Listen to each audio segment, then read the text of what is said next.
having a polished, perfect written script. And the reason why that's wrong is it doesn't sound like you. And if we reframe that to say, you know what, I'm just having a conversation, that idea will put you at ease, and it won't matter after a while who's in the room. It's what you bring to the room. If you think of the word, I'm nervous, right? Or think of the thought, I'm nervous. And it's not a fear of nerves. It's, wow, that energy could move me forward and motivate me to share some great information and help others. Every single thing about your business is built on emotion. You're losing money? That's emotional. You're making money? That's emotional. You win the client? That's emotional. You lose a client after 20 years? It's all emotional. This is what marketing, this is what life is all about. This is what speaking is all about. This is what human connection is all about. Any business, it's feeling. When you have real conversations, human to human, and expressing how you feel, AI cannot do that. AI has not lived experiences. It doesn't know what it's like to go into a restaurant and have a really good meal. It doesn't know what it's like to have an argument with a colleague. It doesn't experience those things. It could only reiterate what it hears. I am living the dream. Excited to introduce Shelley Goldstein, who's the author of a #1 international best-selling book, Remarkable Speaking. She's worked on all the continents, or at least 5 continents, worked with thousands of professionals on speaking.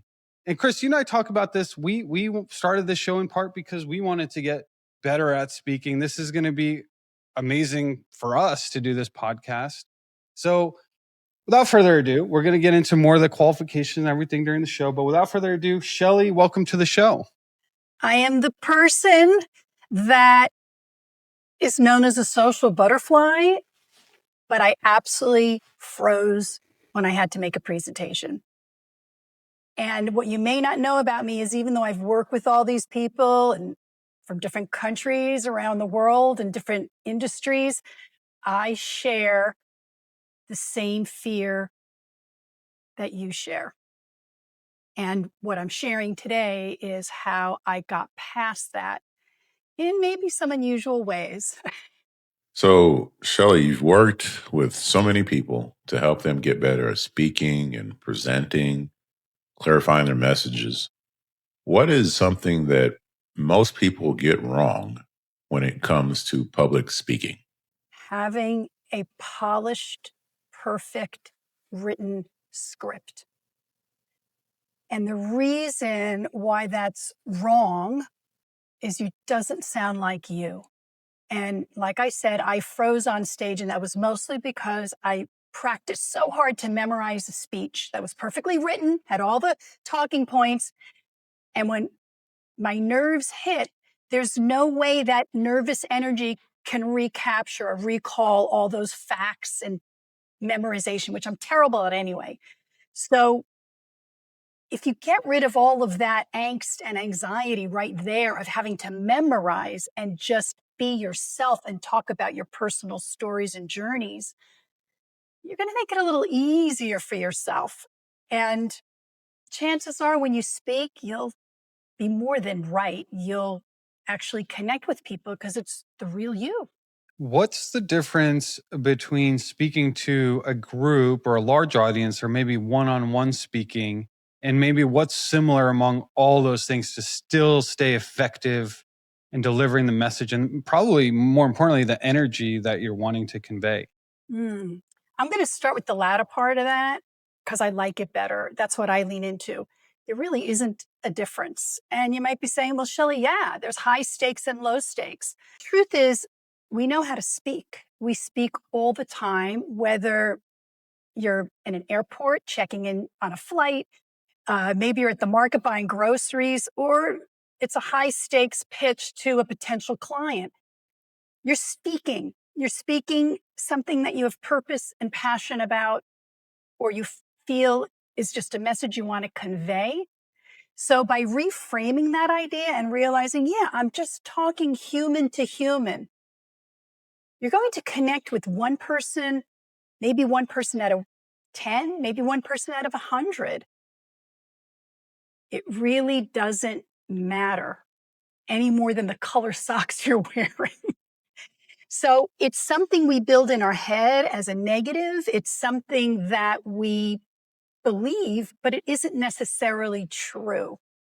And if we reframe that to say, you know what, I'm just having a conversation, that idea will put you at ease, and it won't matter after a while who's in the room.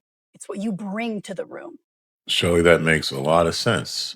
And my question there is, well, the comment in the question is, it's like you were talking about earlier. You're a social butterfly. You could be in a room talking one on one with somebody, and conversation is great. It's natural. It flows.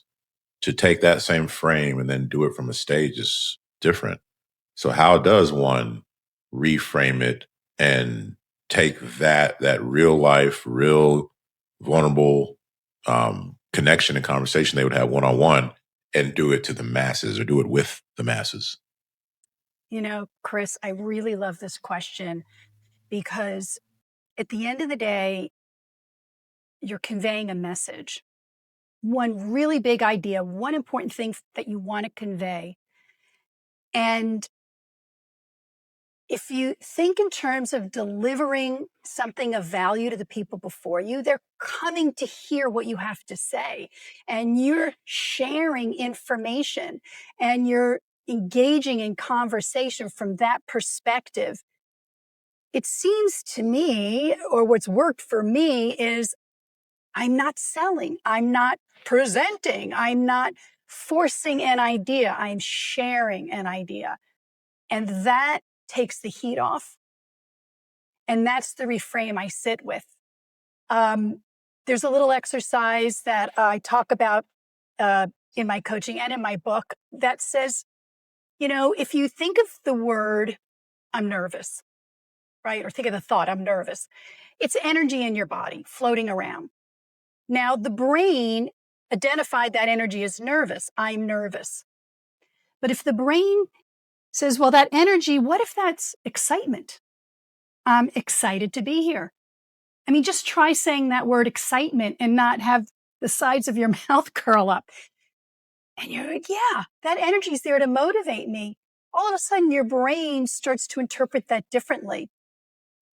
And it's not a fear of nerves. It's, wow, that energy could move me forward and motivate me to share some great information and help others. Make it about others, not about yourself. Shelley, I want to get to some of the successes that some of your clients have had or you've had, and business successes, how communication has helped with that. But I actually want to start with the failures. And you mentioned that you did freeze up on stage. If you don't mind sharing how some of the details of that, how did it go and what happened and what did you do next? Most important was that I had spent so much time rehearsing and practicing. I had to give a presentation to a group of stakeholders for an environmental proposition we were putting through. And again, I had studied, I had memorized, I had worked really carefully on a slide deck, and I had a little video that played, and the video just locked up. And I had no plan B, right? I'm just standing like, ah, and I was shaking, my knees were shaking, my hands were sweating, and people were just looking at me, waiting for the next thing. That silence felt like forever, and the weight of that felt huge. So, of course, I started to get more nervous. And as I'm trying to fix the video, flopping around, making all kinds of noise, apologizing, finally, something I clicked. The video started to work, got back into the presentation. Now that failure kept me behind the scenes for a long, long time. I just couldn't go out there and speak anymore because I felt like I made a fool out of myself. The truth is that people in the room were really excited about the information I had to deliver. They actually empathized with me because, hey, stuff happens, you know, your slide deck freezes, you forget a line. The honesty piece of that is just saying, hey, this never happens, or folks, give me a second, or jump into another moment. So, It's been said before, we don't learn from our successes, we learn from our failures. And from that point on, it was, what kind of stories can I tell to share that don't lock me up in presentation memorization? And what's my plan B? Again, I've had that instance where the video has gotten stuck. Forget about it. Move on. Tell a story. And I was able to get myself through it. So it's that learning piece of always having a story, something top of mind, my experience that I could share. It may not be the same story that's on the slide, but that's okay. As long as I still make my point, I'm going to do okay. Great news. The conversation continues. When you subscribe, like, and ring the bell, you'll know when a new episode has released. As always, speak remarkably.